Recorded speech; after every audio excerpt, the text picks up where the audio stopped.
Nick Digilio, how are you? Hi, Nick. I'm okay. Were you ever like a patrol boy? I was not. I had a crossing guard when Ross, my son, was in elementary school, who asked me where the F I was going because I pulled up to drop a bunch of 5-year-olds off, and she didn't work there after that day. Oh, Steve. As a volunteer. Oh, I was a patrol boy.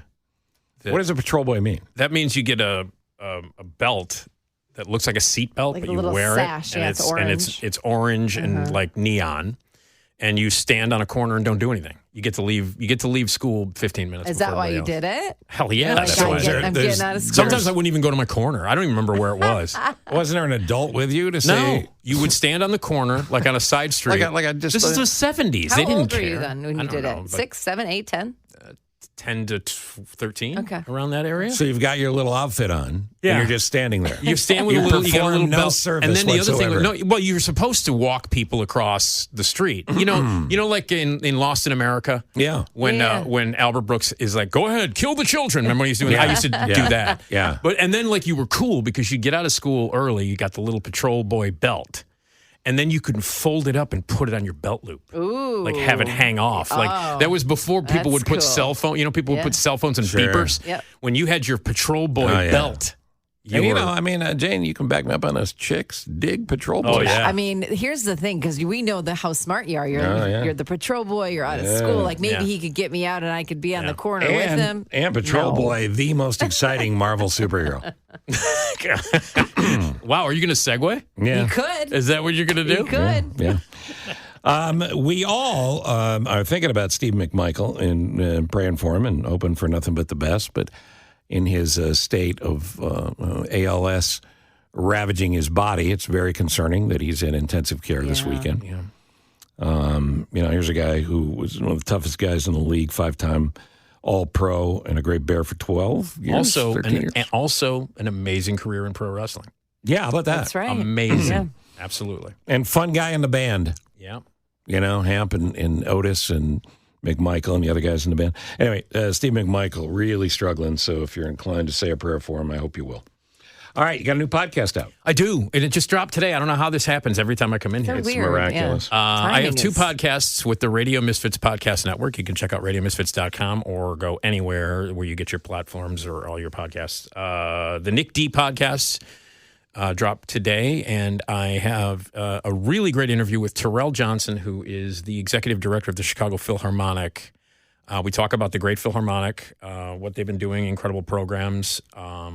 And tomorrow night, there is an incredible event happening at the auditorium called Blade Runner in Concert, where they're going to show Blade Runner on the big screen in the beautiful auditorium theater wow. with a 75-piece orchestra accompanying. Oh, that's so Okay, awesome. I don't have a recollection of the score from that movie. Vangelis did the score. Oh, okay. The great Greek So that composer. lends itself to this, certainly. It's interesting because it's a challenge. One of the things I talked about Terrell Johnson is the executive director of the Chicago Phil, and we talked to him about this because it's one of the very first truly electronic scores of all time. Like it was electronic instruments. It was lush. There's a lot of But instrumentation. like that 80s Moog synthesizer vibe? Yeah. The film came out in '82, and Vangelis obviously has scored a ton of films and has done amazing work in the electronic music, vista, and he does an incredible job with this. But I was talking to Terrell that they had to have electronic instruments. So there are electronic cellos and electronic violins and tons of keyboards and all kinds of incredible synthesizer instruments that normally are not played, by the Philharmonic. Where do you get those? Do you rent them from the electronic 80s house? They have like at their disposal, the Philharmonic's disposal, and this is all discussed on my podcast, and you should check it out. They have like over 200 musicians that they have on call. And they are specifically chosen for whatever gigs that they have that require different specialties in different kinds of music. And this is the first one where almost everybody on stage, not everybody, but almost everybody on stage has an electric instrument of some kind. And it's and the tomorrow night score where? it's tomorrow night at the auditorium. There's still tickets available. It's at the Auditorium Theater. And Blade Runner, as for my money, might be the best science fiction movie ever made. Hilarious movie. A lot of laughs. It's just a riot. And it's such an experience, too, to be watching a film and then having the orchestra play along with it. And I've seen different versions, different films. They've got a new program that the Phil is doing this. It's called Auditorium Films with a PH because it's the Philharmonic. Yep. So the 5 movies that they're showing, this is the first of the entire season. They're going to show Blade Runner tomorrow night, and I can't recommend. I'm going to be there. I can't wait to see it. Mm-hmm. Blade Runner tomorrow night, and then after that is the 1989 Tim Burton version of Batman with one of the best Danny Elfman scores of all time. Then they are doing Black Panther, and then the big one for me in October they're doing Francis Coppola's version of Bram Stoker's Dracula with Gary Oldman, where they're going to have the most people they've ever had on stage in an orchestra. There are going to be 117 people on stage for that score with a choir and everything. Wow. So they're going to tickets for the series or tickets individual. The tickets are on sale, and then the final one is a movie I hate, but the final one is in Christmas, and they're showing Love Actually, but with an orchestra on that, so I'll be skipping that. I like you the could Love probably Actually buy a soundtrack. series of but you can get it for the series. You can get it for the series, and Blade Runner still has some tickets available for tomorrow night, and I can't. Blade Runner is one of my favorite movies of all time, and the score is incredible. And talking to Terrell, and by the way, I talked to Terrell about that, and then Esmeralda Leon, who's my partner on the podcast, we end up talking about great movies that were shot in and around Chicago and some of our favorites. Okay, all right. That's all. What about the Saturday Night Live podcast? The SNL podcast that just dropped on Wednesday is about one specific really crazy sketch called Dr. Beeman Test Results, and it occurred in 2000. It features Will Ferrell as a doctor who toys with the parents of a baby who he thinks is a witch. The parents of the baby are Chris Parnell, Molly Shannon, and then Tim Meadows plays a doctor named Dr. Poop who comes in and does the robot and charges them $5,000. The sketch was written by Will Ferrell and Adam McKay back before Adam McKay became a pompous one-note idiot. This was back when they were doing really funny stuff. Remember when Adam McKay was funny? I do remember that. There was a point when he was funny. I remember that, yeah. And I talk about this entire sketch. It's one of the weirdest sketches in SNL history. Was it a 1250? It was indeed a 1250. And they break at one point. There's a great behind-the-scenes story about why they break on stage. But that's what the latest one is about. And then on coming up, I talk about the one time on an episode that's coming up, on That Show Hasn't Been Funny in Years, SNL podcast, I talk about the one time that Ron Howard hosted SNL. I remember that. It was back in 1982, in October of 1982, and they did a very, very edgy, and I just rewatched it and recorded it and everything, sketch based in Mayberry, where Mayberry was filled with crack and drug dealers and hookers, and Andy Griffith actually made a cameo in the sketch. He did. Yeah. Hey, yo, why don't you run down and get me a ball? Yeah. There it is. That's exactly. Yeah.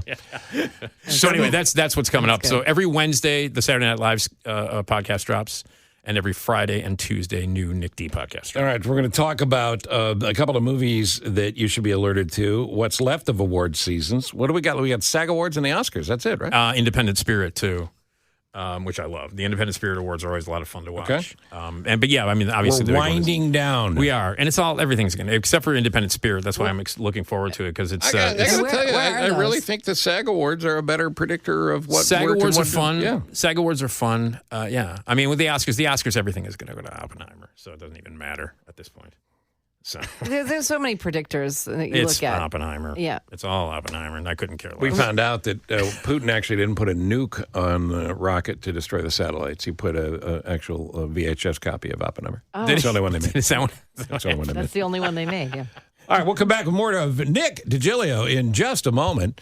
I want to thank our friend Amanda in Dyer, Indiana. Terrified of the dark? Yep. I can pinpoint it to a single time. I saw a clip of the Gremlins when I was 5. One of the bad Gremlins was chasing somebody with a knife. I've been running up the basement stairs every time since. I feel you, Amanda. I run up the stairs. All right, we're here with Nick Digilio. What's out there? What movie should we see? Nothing, or not see? Nothing this weekend. Nothing. Go to Blade Runner tomorrow at the auditorium. Is there stuff opening this weekend? Yeah, there's two the big studios just went, no, we're not trying anymore. No, 2 big movies. They open on Wednesday because of Valentine's Day because both of these movies are so romantic. Date night. Madam Web is the first one. You mentioned Marvel earlier, and this is, and then people always try to, like the comic book idiots are always trying to tell me it's not a Marvel Universe movie because there's like a Marvel Universe studio, Marvel comic universe studio. And this is not. It's a Sony release that's produced by Marvel, but I don't care. It's all Marvel. It's all the same. I get totally wrapped up in this. It's all the same crap. So this is. I don't even know. I don't know. This is connected somehow to Spider-Man, and I don't know how, and I really don't care. But this is a character. She is a blind old woman who lives in the Spider-Man universe and has 3 younger superhero girls who dress up like spider people. Is this a made-up character or existed before? It's existed for many years. Okay. So Dakota Johnson, who I happen to love, I think she's fantastic. Great. She plays this character. She is an EMT. The movie takes place in 2003 for some inexplicable reason. So she is an EMT, and she starts to have these visions. She has an accident where she dies and comes back. She drowns and comes back. As one does. And when she comes back, she has these visions where she can see into the future. And as a result, she starts seeing that there's this guy, this evil guy, dressed as a spider, killing these 3 girls on a train. She gets the 3 girls off the train and then helps them to become superheroes. And at the end of the movie, it sets up for a sequel that I guarantee you will never happen. Okay. All right. It's not good, but it's getting slammed by. I mean, everybody is ripping this movie apart, and I'll tell you this: it's better than the last. It's not good, and it's not worth seeing by any stretch of the imagination. But it's better than the last 6 Marvel movies. Oh. What's it called? It's called Madam Web. And it's getting. I mean, it was already completely slammed. All the comic book geeks and all the other people, they went out, and people on social media who like to slam stuff before it opens. They've been ripping this movie apart even before it came out, and now everybody's beloved Marvel. It's funny how, it's not funny. It's true. In social media, on the internet, and in the world in general, people love to push things and support them until they're too successful, and then they like to bring them down. They like to slam them down. So now everybody is attacking. My career. Everybody is attacking Marvel. Remember, like when the Iron Man movies came out, when the Avengers movies came out, everybody loved Marvel. Right. Oh, Marvel is the saviors of movies and blah blah blah. Now they're trying to tear them all down. So at least I'm consistent. I've hated the Marvel movies since the beginning. Does Spider-Man make an appearance, or they reference? They reference Spider-Man. Peter Parker, Uncle Ben is in it. I don't know. And there's a Peter Parker, like Peter Parker's mother is pregnant with him in this movie. I don't care. But we like Dakota Johnson, so that's what I matters. like Dakota Johnson, honest, but all this Marvel stuff, I wasn't a comic book kid. Yeah. All this Marvel stuff, I checked out on Iron Man 2. I was done. Oh, yeah. I'm the same way. Yeah. So, but I do want to mention this. Tahir Rahim, who plays the villain in this movie, I would just like to mention that this might be the worst performance I've ever seen by a villain in a movie ever. He's unbelievably bad. And that makes me want to see it. I don't know who he is. I have no idea. He's a nobody actor. He's been in a couple of TV movies here and there. What's his name? He was in Napoleon, another terrible movie I didn't see. Yeah. So he's the villain. Tahir Rahim? Yeah. Yeah, never heard of him. But because you just said that, I want to see the movie just to see how bad his performance is. Well, it's awful. I don't think this is like, but you need to get to a Plan 9 from outer space bad where you can actually enjoy how bad it is. This sounds like it just makes you angry. Well, I mean, but the movie's not that bad. The thing is, it's not a terrible movie. He's terrible in it. Dakota Johnson is better than the material, and she usually is. What is One Love? That's Bob Marley, the Bob Marley story, and it's actually much worse than Madam Web. This is one of the worst. I mean, I've seen a lot of terrible movies already. We're February 16th. This is a dramatization, not a doc, right? Yeah, it's a biopic. Okay. And in it, Kingsley Benadir plays Bob Marley, and he looks good in dreads. He smokes a lot of pot, and he's got a passable Jamaican accent, and he lip syncs really well. Okay. And that's about it. This is as standard or subpar, cliched biopic as you can possibly by the get. numbers. Like beyond by the numbers. Like at one point, they the scenes, the sequences where they are writing songs or he's being inspired by songs are so corny. Like at one point, he's upstairs rehearsing some song, blowing weed, of course, and the Wailers are downstairs, and they're literally listening to the soundtrack of the movie Exodus and then going, oh, I like that. And then suddenly Exodus comes to birth. So it's just short of looking into the camera and saying the title of the movie. Yeah, saying the title of a song or making up some stupid reason, and It's a terrible movie. I mean, really, really terrible. And even on the is Tahir Rahim in it? No, he's not. Okay. No, he's not.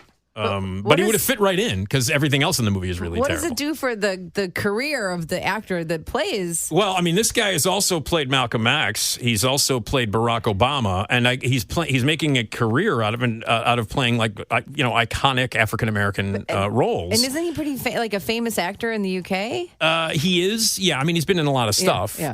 But I mean, he's not required to do anything because the script is terrible. He shows up. He's got a Jamaican accent. He looks good smoking pot, and he lip syncs. That's all he does in the movie. My only problem with not getting that, because I auditioned for it, was I just don't look great smoking pot. That's it. That was it. Other than that, I could have nailed it. Yeah, so, it really is. It's as bad a stupid, stereotypical, predictable biopic as you can possibly get. And I was astonished to see that 4 people are credited for writing this thing. All right, normally in a rule of 3, I'd ask you for a third thing. I don't have a third thing, so I don't think I mentioned this to you. I am still watching on Hulu the stream of Death and Other Details, which, and I don't, the lead in it is a cantankerous old Broadway star by way of Chicago, whose name, of course, I'm forgetting.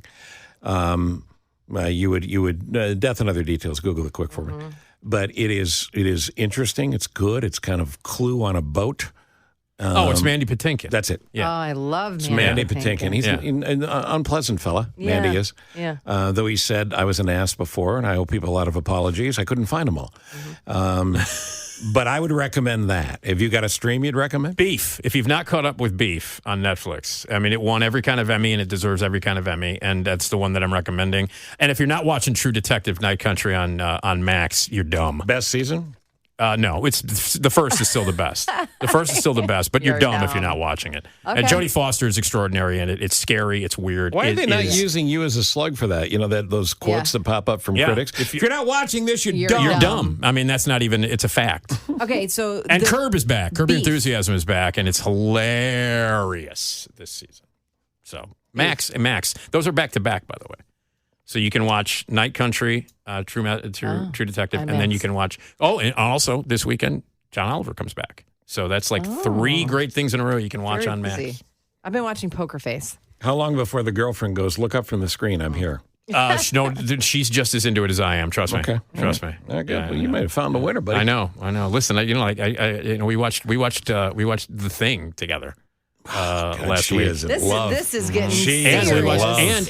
And for Valentine's Day, we watched Shoot the Moon, the best movie ever made about divorce. I think you got a chance. with Albert Brooks and Diane Keaton, and she loved it. Oh boy. Wow. Yeah. A really heartbreaking, intensely sad movie about divorce. We watched it on Valentine's Day weekend, and it was the greatest Valentine's Day I've ever spent. True love forever. I don't want to hear anybody ever say that there's nobody out there for me. That's right. Shoot the Moon, best movie ever made about divorce, in case you want to watch a movie about divorce. Well, who doesn't on a Friday? Yeah. Do. Trauma.